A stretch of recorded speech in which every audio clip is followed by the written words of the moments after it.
Hello everyone. तो जैसा कि आप सभी लोगों का सीपीयू का एग्ज़ाम चल रहा है, तो यहाँ पर सेकेंड शिफ्ट का एग्ज़ाम आपका 27 जो जून का है वो समाप्त हो चुका है। फर्स्ट शिफ्ट का मैंने एनालिसिस आप लोगों को करवाया हुआ है। जिन्वेन और पूरे ऑथेंटिक क्वेश्चन यहाँ पर करवाने वाले हैं 27 जून का। सेकेंड शिफ्ट में देखेंगे कि कौन कौन से क्वेश्चन आएंगे, फटाफट करने वाले हैं। बस आप लोगों को पूरी तरह से ध्यान देना है अच्छे से, ताकि आप आसानी से इसको रिवाइज कर पाएँ। बाकी लाइक, शेयर और सब्सक्राइब ये आप लोगों की गारंटी है कि आप लोग करते हैं या नहीं करते हैं। मैं तो बोल रहा हूँ आप लोग करेंगे तो मुझे बेहतर लगेगा। बाकी एनालिसिस तो मैं करवा ही रहा हूँ हर शिफ्ट का। पहला क्वेश्चन आपका बिल्कुल आसान पूछा गया, मौलिक कर्तव्य किस देश से लिए गए हैं, जिसे कि भारत का मैग्ना कार्टा कहा जाता है। इस तरह से पूछ देते हैं कि भारत का जिसे मैग्ना कार्टा कहा गया है, जो आपके मौलिक अधिकार है, किस देश से लिया गया है, तो ये आपके यूएसए से लिए गए हैं, याद रखना है। कई बार पूछा जाता है अमेरिका के संविधान से जो मौलिक अधिकार लिए गए हैं। मौलिक अधिकारों को भारत का मैग्ना कार्टा कहते हैं। इन्हें संविधान के भाग 3 में रखा गया है और आर्टिकल जो इनका है 12 से लेकर के 35 तक। तो आर्टिकल 12 से 35 भाग 3 संविधान आपका लिया गया है अमेरिका के संविधान से, और इन्हें भारत का मैग्ना कार्टा कहते हैं। ये चीज़ आपको याद रखनी है। बाकी अगर आपसे पूछ ले फंडामेंटल ड्यूटी यानी कि मौलिक कर्तव्य कहाँ से लिए गए हैं, तो वो आपके रूस से लिए जाएंगे। आगे बढ़ेंगे हम लोग। देखिए, जैसा कि आप सभी लोग टेक्स्ट बुक के ऑफर का डिमांड कर रहे थे, तो जो लोग टेक्स्ट बुक के बारे में नहीं जानते उनको मैं बता दूं कि आप किसी भी एग्जाम की प्रिपरेशन करते हैं, चाहे एसएससी का हो, चाहे आपका डिफेंस का हो, या पुलिस का हो, या बैंकिंग, कोई भी एग्जाम है आपका, रेलवे का है, आपको मॉक टेस्ट जरूर लगाना चाहिए। क्योंकि मॉक टेस्ट आपके कहीं ना कहीं एक्यूरेसी को मेंटेन करता है, आपके नॉलेज को भी बूस्ट करता है। तो और जैसा कि देखिए, आपको सेल चल रहा है हमारा टेक्स्ट बुक का, पावर प्ले सेल, जो कि 27 से लेकर के 30 जून तक है, जिसके अंतर्गत आपको मेरा कूपन कोड अगर आप राजटेन यूज करेंगे तो 12% का डिस्काउंट होकर के आपको 351 में जो है टेक्स्ट बुक देखने को मिलेगा। और अभी तक देखिए, कल तक इसका प्राइस 465 था, पूरा आप देखिए 115 रुपये यहाँ पर कम हो गया। तो मेरा कूपन कोड आप यूज करेंगे। इसको परचेस करने का जो लिंक है वो डिस्क्रिप्शन में दिया गया है। सबसे बेस्ट मॉक टेस्ट होता है टेक्स्ट बुक का, जो लोग लगाते हैं वो लोग जानते होंगे, सबसे बेहतर है। जो लोग लेना चाह रहे थे ऑफर के लिए, बार बार मैसेज कर रहे थे, वो लोग ले सकते हैं। कुछ इस तरह से आपको ईजी टू यूज जो है इंटरफेस देखने को मिलेगा टेक्स्ट बुक के अंदर। बाकी और यहाँ पर मैं बात करूँ तो ये एक ही पास आपको लेना होता है, जिसमें सारे एग्जाम आपके कवर हो जाते हैं। 700 प्लस एग्जाम इसके अंदर कवर हो जा सकते हैं। 20 लाख से भी ज़्यादा यूजर है टेक्स्ट बुक के, और 80,000 से भी ज़्यादा आपको टेस्ट इसके अंदर अलग अलग एग्जामों के देखने को मिलते हैं। 17,000 से ज़्यादा प्रीवियस ईयर, जो कि आपको 12 लैंग्वेज में अवेलेबल होते हैं सारे टेस्ट। बाकी आपको जो कि मैंने बताया, मेरा कूपन कोड है राज10, सेल आपका चल रहा है 351 में मिल जाएगा। डायरेक्ट परचेस करने का लिंक जो है डिस्क्रिप्शन में दिया गया है, कमेंट बॉक्स में भी मैं डाल दूंगा, तो आप जाकर के परचेस कर लीजिए, जिससे पहले कि ऑफर आपका समाप्त हो जाते हैं अपने टॉपिक के ऊपर। नेक्स्ट हम लोग देखते हैं। नेक्स्ट देखिए, आपका क्वेश्चन यहाँ पर पूछा गया कि भजन सुपारी किस आपके वाद्य यंत्र से संबंधित है। संतूर इसका राइट आंसर हो जाएगा, जिससे कि भजन सुपारी के संबंध है। एक और नाम काफी फेमस पूछते हैं, शिव कुमार शर्मा, इनका भी जो रिलेशन है वो किससे है, जाकर के संतूर से। तो शिव कुमार शर्मा भी आप लोग याद रखेंगे, और शिव कुमार शर्मा के साथ साथ आपको भजन सुपारी भी याद रखना है। बाकी पन्नालाल घोष, हरिप्रसाद चौरसिया, विकुंज मणि, ये जो राजेंद्र प्रसन्ना वगैरह, ये लोग आपके संबंधित है बांसुरी से। मैं फटाफट करवा दूंगा ताकि आपका हो जाए। नेक्स्ट है truth, love and a little malice, किसकी पुस्तक है। एक्चुअली पुस्तक की मैं बात करूं, यह है बायोग्राफी, और बायोग्राफी है ये खुशवंत सिंह की, आपको याद रखना है। खुशवंत सिंह जो है इसका राइट आंसर हो जाएगा। खुशवंत सिंह की जो है बायोग्राफी है truth, love and a little malice. एक इनकी बुक और फेमस है जो लगातार एसएससी के एग्जाम में पूछी जाती है, वो है ट्रेन टू पाकिस्तान, कई बार पूछी गई है। ट्रेन टू जो पाकिस्तान है, ये बुक किसकी है, तो ये भी खुशवंत सिंह की है, और इनकी बायोग्राफी जो है ट्रूथ, लव एंड मैलिस। जो मैंने 3 क्वेश्चन अभी ऊपर करवाए, तीनों मैंने एमटीएस की सीरीज में आपको करवाए, क्योंकि ये प्रीवियस ईयर क्वेश्चन है और मैं आपको प्रीवियस ईयर ही करा रहा हूँ। ये भी क्वेश्चन मैंने करवाया हुआ है। माई लाइफ किसकी आत्मकथा है, तो ये देखिए अमेरिका के राष्ट्रपति रहे हुए हैं बिल क्लिंटन, आपको याद रखना है। बिल क्लिंटन जो है ये कौन है, बिल क्लिंटन जो है अमेरिका के राष्ट्रपति रह चुके हैं, और इनकी जो आत्मकथा है उसका नाम है माई लाइफ। इसके साथ साथ आपको देखना है कि माई लाइफ के साथ में अगर आपसे ये पूछे the story of my life, अगर इस तरह से आपको कोई पूछ ले the story of my life पूछेगा, तो फिर आपका आंसर हो जाएगा हेलन केलर, यानी कि the story of my life पूछेगा तो हेलन केलर हो जाएगा। ठीक है, आपसे माई लाइफ पूछे बिल क्लिंटन हो जाएगा। बाकी बराक ओबामा की भी बुक कई बार पूछी जाती है। बराक ओबामा की मैं बात करूं तो इनकी जो बुक का नाम है वो नाम है आपका ड्रीम्स फ्रॉम माई फादर, ये भी आपको याद रखना है। कई बार पूछ लेते हैं, रिपीटेड मोड में ये बुक आती है। ड्रीम्स फ्रॉम माई फादर जो है ये बराक ओबामा की, इस चीज को भी आपको याद रखना है। लॉन्ग वॉक नो फ्रीडम आपकी बात करें, लॉन्ग वॉक टू फ्रीडम की मैं बात करूं, तो ये लॉन्ग वॉक टू जो फ्रीडम है ये बुक किसकी है, ये है नेल्सन मंडेला की। इसको भी आपको याद रखना है, रिपीटेड आपकी पूछी जाती है। नेक्स्ट क्वेश्चन है आपका PMSYM योजना का पूरा नाम पूछा गया। देखिए PMSYM, ये देखिए यहाँ पर मैं बात करूँ पीएम से, तो आपको पता ही होगा कि पीएम से आपका कुछ नहीं होना है, पीएम से आपका सिर्फ प्रधानमंत्री हो जाएगा। एस से आपका हो जाएगा श्रम, याद रखना है श्रम, जिसको हम लेबर बोलते हैं। तो प्रधानमंत्री श्रम और योगी मानधन योजना आपका तो इसका फुल फॉर्म आपसे पूछा था।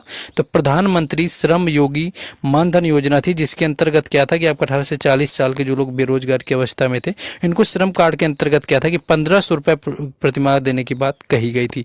तो ये प्रधानमंत्री श्रम जो है आपका योगी मानधन योजना इसका पूरा नाम है। नेक्स्ट क्वेश्चन है हमारा कि सजदा और पैबोस किसके द्वारा शुरू किया गया था। देखिए सजदा और पैबोस की यहाँ पर मैं बात करूँ तो इसको शुरू करने वाला जो शासक था वो था आपका बलबन। और बलबन की मैं बात करूं तो बलबन किस आपके वंश से रिलेटेड था, अगर आपसे कभी पूछे तो ये गुलाम वंश से रिलेटेड था आपका जो है बलबन। और गुलाम वंश जो था वो दिल्ली सल्तनत का पहला वंश रहा हुआ था।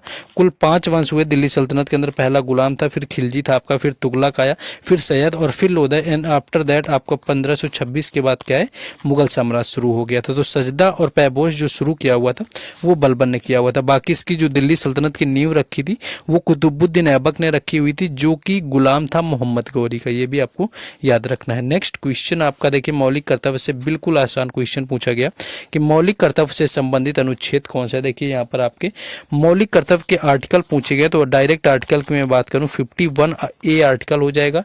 अगर आपसे पार्ट पूछे कि किस भाग में है मौलिक कर्तव्य, तो ये आपके पार्ट 4A में रखे गए हैं। आपके पहले जो संविधान बना उसमें नहीं था। आपका 42nd जो है अमेंडमेंट हुआ था, आपका संशोधन हुआ था 42वां 1976 में। तब एक समिति बनाई गई थी सरदार स्वर्ण सिंह समिति की।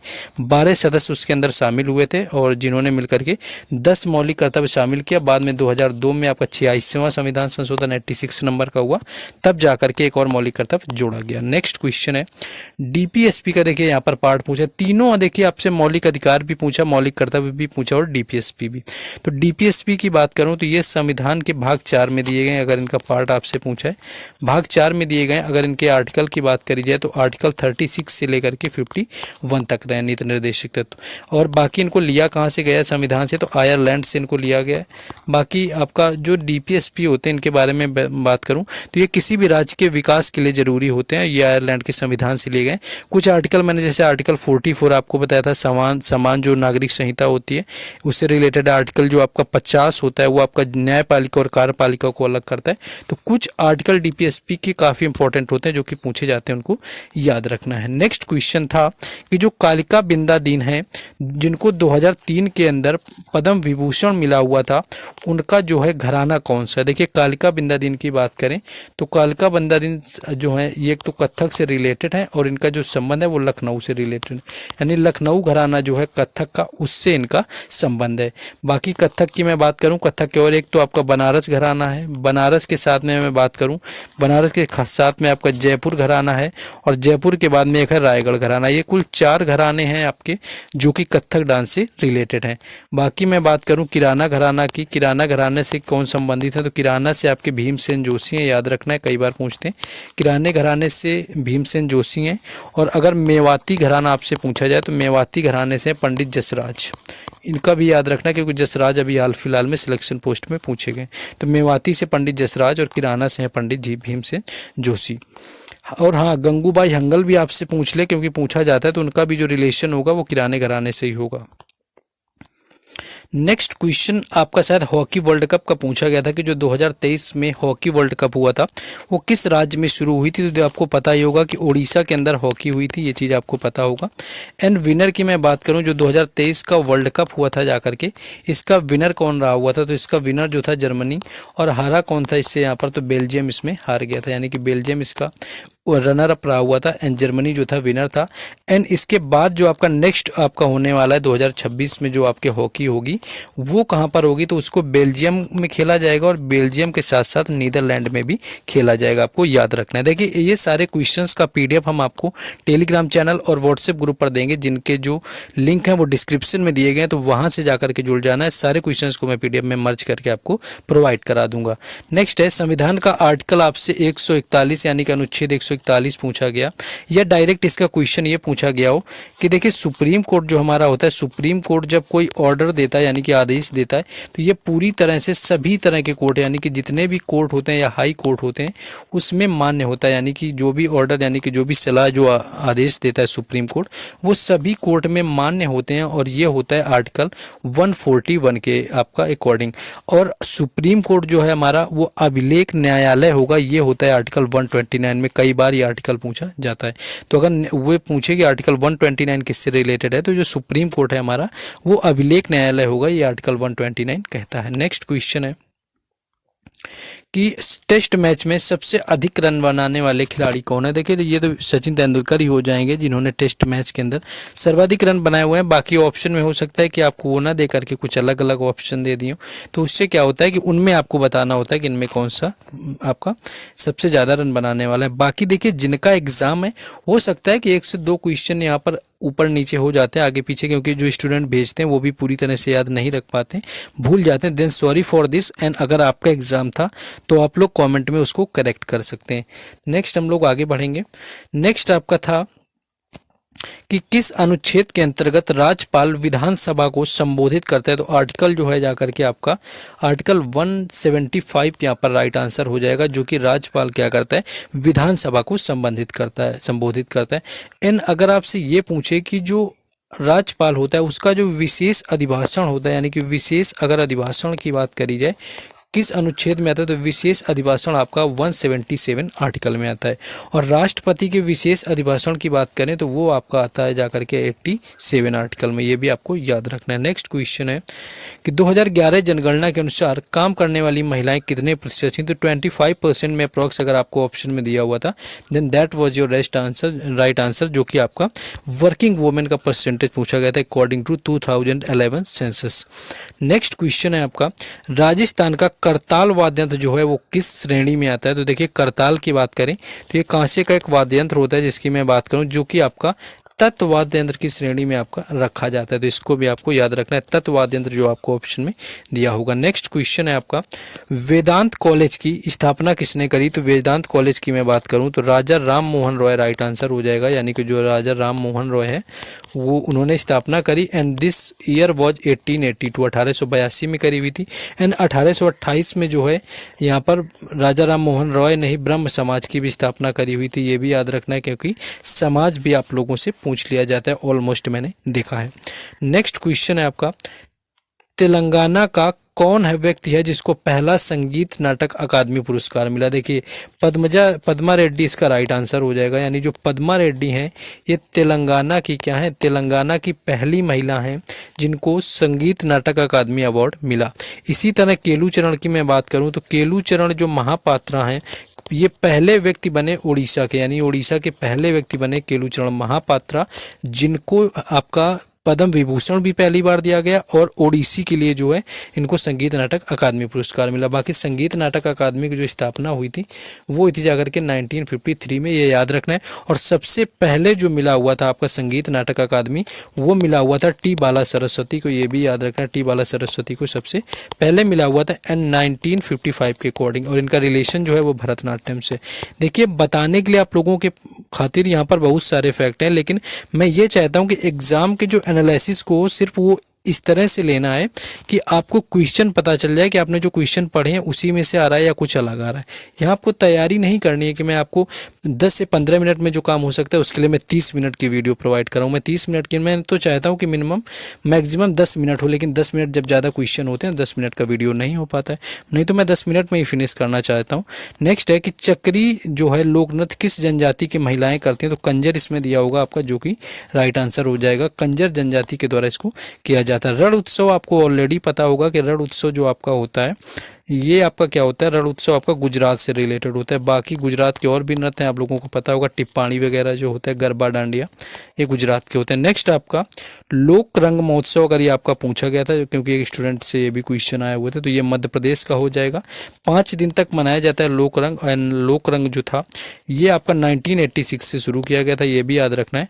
एंड इसी टाइम पर आपका और क्या शुरू किया गया था आपका 1986 में एक राजगीर महोत्सव शुरू किया गया था बिहार के अंदर, ये भी याद रखना है। एंड कोणार्क जो महोत्सव है ये भी 1986 में ही शुरू किया गया था। तो ये कुछ महोत्सव जो आपके शुरू किए गए थे। नेक्स्ट बस इतने ही क्वेश्चन ऑलमोस्ट मिल पाए थे, मैंने कोशिश करी कि आपको मैं प्रोवाइड करा दूं। बाकी अब रिस्पॉन्सिबिलिटी आपकी है कि आप लोग शेयर करेंगे या नहीं करेंगे, आप सब्सक्राइब करेंगे या नहीं करेंगे, आप लाइक करेंगे या नहीं करेंगे। मैंने आपको सीपीओ का बोला है तो सीपीओ का मैं हर शिफ्ट का एनालिसिस करवाऊंगा एंड सीएचएसएल का भी मैं हर शिफ्ट का एनालिसिस करवाऊंगा। देन आफ्टर हम लोग जो कि अपनी एमटीएस की सीरीज चला रहे थे वो एमटीएस की सीरीज चलाएंगे और उस पर हम लोग काम करेंगे। बाकी पीडीएफ लेना हो तो टेलीग्राम चैनल और व्हाट्सएप ग्रुप की लिंक डिस्क्रिप्शन में, उनसे जुड़ जाना। हर अपडेट भी वहीं पर देता रहता हूँ। एंड आपको बस पता होगा कि टेक्स्ट बुक जो मैंने आपको बताया है कि आपको लेना हो तो लिंक डिस्क्रिप्शन में उसका भी जाइए, परचेज करिए। बाकी मिलते हैं थर्ड शिफ्ट वीडियो में। जय हिंद।